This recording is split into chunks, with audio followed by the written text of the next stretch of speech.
વિદ્યાર્થી મિત્રો, આપ સૌનો મહાશાપુરા એજ્યુકેશનલ વિડીયોમાં, જેમાં હું મેઘના વડગામાં આજે આપણે જોઈ રહ્યા છીએ ધોરણ 12માં ઓસી વિષયમાં 8મું પ્રકરણ નાણાકીય સંચાલન, જેમાં આજે આપણે જોવાના છીએ કાર્યશીલ મૂડીને અસર કરતા કેટલાક પરિબળો, જેનામાં પહેલું છે ધંધાનો પ્રકાર અને એનું સ્વરૂપ. કાર્યશીલ મૂડીની જરૂરિયાત ધંધાના પ્રકાર અને સ્વરૂપ ઉપર આધાર રાખતી હોય છે, એટલે કે કેવા પ્રકારનું તમારું ધંધાકીય એકમ છે અને એનું સ્વરૂપ કેવું છે, નાનું કે મોટું, એના ઉપર તમારી કાર્યશીલ મૂડીની જરૂરિયાતનો આધાર રહેતો હોય છે. દાખલા તરીકે, જે વેપારી એકમને મોટા પ્રમાણમાં માલના સ્ટોક રાખવો પડતો હોય અને શાક પર વેચાણ કરવું પડતું હોય, તેના માટે કાર્યશીલ મૂડી છે એ વધુ જરૂર પડતી હોય છે. ઉદ્યોગના સ્વરૂપમાં કાર્યશીલ મૂડી હંમેશા બદલાતું પ્રમાણેનું જોવા મળે છે. દાખલા તરીકે, ગેસ કંપની હોય, વિદ્યુત કંપનીને ઓછી કાર્યશીલ મૂડીની જરૂર રહે, જ્યારે શ્રમ પ્રધાન જેટલા પણ ધંધાકીય એકમ કે ઉદ્યોગો હોય તેમને વધારે પ્રમાણમાં મૂડીની જરૂરિયાત રહેતી હોય છે. બીજું છે ધંધાનું કદ.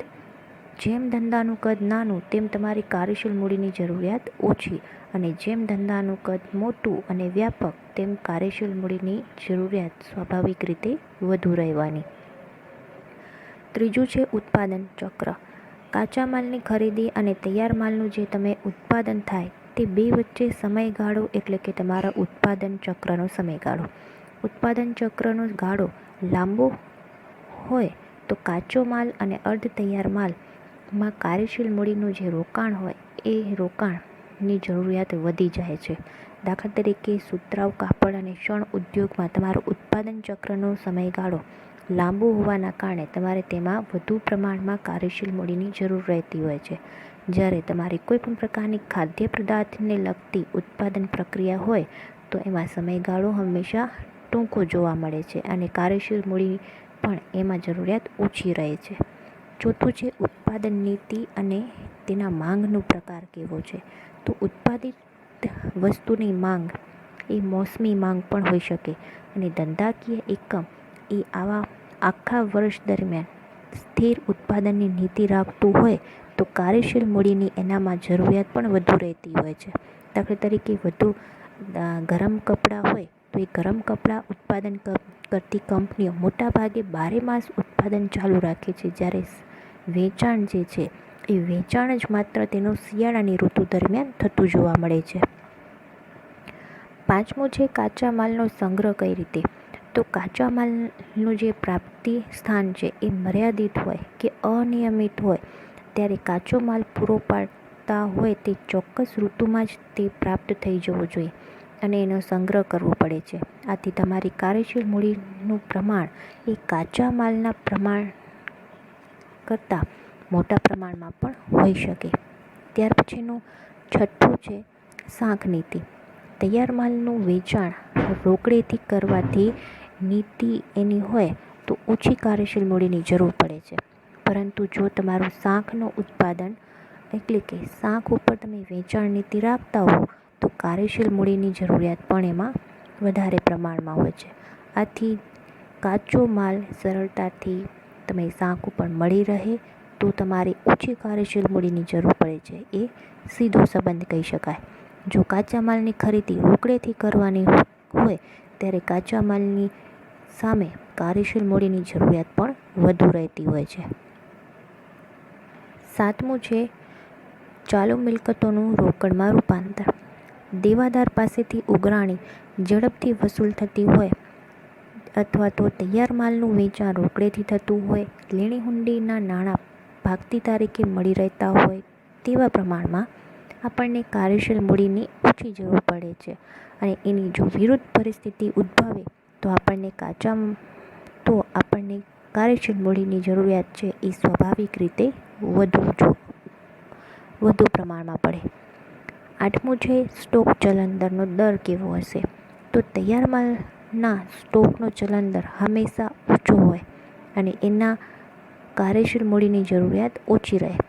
જ્યારે સ્ટોકનો ચલન દર નીચો ત્યારે કાર્યશીલ મૂડીનો જરૂરિયાતનું પ્રમાણ વધારે, કારણ કે કાર્યશીલ મૂડી તૈયાર માલમાં રોકાયેલી હોય છે એના માટે.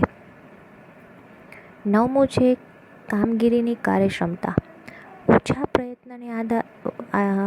પ્રયત્નને વધારે પરિણામો મેળવવા એટલે કે નાણાકીય કામગીરીની કાર્યક્ષમતા ઉપર પ્રશ્ન ઊભો થાય.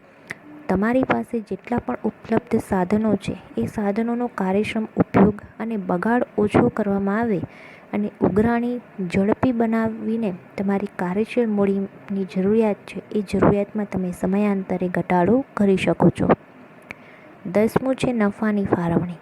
ડિવિડન્ડ તરીકે કરવામાં આવતી નફાની જે ફાળવણી છે એ રોકડને અસર કરે છે, કારણ કે ડિવિડન્ડ રોકડમાં જ ચૂકવાય છે અને કંપની તેના નફાનો મોટો ભાગ જે છે એ ડિવિડન્ડ તરીકે જો ફાળવતી હોય તો ધંધામાંથી રોકડ વધુ બહાર જશે અને જેને કારણે તમારે કંપનીમાં કાર્યશીલ મૂડીની જરૂરિયાત પણ વધુ રહેશે.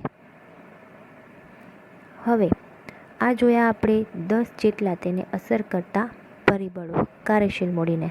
હવે આગળ જોઈએ કાયમી મૂડી વિશે. તો સૌપ્રથમ એનો અર્થ અને ખ્યાલ વિશે જોઈએ તો કાયમી મૂડી એટલે લાંબા ગાળાની મૂડી કે જે સામાન્ય રીતે 5 વર્ષ કે તેથી વધુ સમયગાળા માટે આપણે રોકેલી હોય, જેનામાં જમીન, મકાન, યંત્ર, પ્લાન્ટ, ફર્નિચર વગેરેનો સમાવેશ થાય છે. આમ કાયમી મૂડીનું જે અસ્તિત્વ હોય એ અસ્તિત્વ લાંબા સમયગાળાનું હોય છે. ત્યાર પછીનું આગળ જોઈએ આપણે એના લક્ષણો. તો પહેલું છે લાંબો ગાળો. કાયમી મૂડી એ લાંબા ગાળા સુધી એટલે કે 5 વર્ષ કે તેથી વધુ સમય માટે આપણે રોકેલી હોય છે. બીજું છે વિવિધ પ્રકારના ધંધામાં જુદું જુદું પ્રમાણ. મોટા ઉદ્યોગો જેવા કે ભારે યંત્ર સામગ્રી હોય અને રાસાયણિક ઉદ્યોગમાં પણ આપણે કાયમી મૂડીનું જે પ્રમાણ છે એ વધુ પ્રમાણમાં જોતા હોઈએ છીએ અને જેના કારણે વેપારી એકમમાં તેનું પ્રમાણ ઓછું થઈ જાય છે. ત્રીજું છે ઘટક. કાયમી મૂડીના ઘટકમાં જમીન, મકાન, પ્લાન્ટ, યંત્રો, વાહન, ફર્નિચર વગેરેનો તમે સમાવેશ કરી શકો છો. ચોથું છે તરલતા ઓછી એટલે કે એની પ્રવાહિતતા ખૂબ ઓછી હોય છે. આ પ્રકારની મૂડી લાંબા ગાળા સુધી તમે કાયમી મિલકતોમાં રોકેલી હોવાથી એને સરળતાથી આપણે રોકડમાં રૂપાંતર કરી શકતા નથી, જેને કારણે તેમાં તરલતાનું પ્રમાણ ઓછું જોવા મળે છે. પાંચમું છે જોખમ. કાયમી મૂડી એ કાયમી મિલકતોમાં રોકાયેલી હોય છે અને કાયમી મિલકતો એ લાંબા ગાળાની હોવાથી અપ્રચલિત થવાનું પણ એમાં જોખમ હોય અને આ સિવાયની એના ઉપર કેટલીક રાજકીય, સામાજિક અને આર્થિક પરિબળો હોય એના કારણે પણ કેટલાક ફેરફારોનું જોખમ વધારે થતું જોવા મળે છે. છઠ્ઠું લક્ષણ છે ઘસારો. કાયમી મૂડી જેમાં રોકાયેલી છે તેવી મિલકતો ઉપર ઘસારો પણ ગણાય છે અને તેથી કાયમી મૂડીની ચોપડી કિંમતમાં પણ અહીંયા ઘટાડો થતો જોવા મળે છે. સાતમું લક્ષણ છે એનું પ્રાપ્તિ સ્થાનો.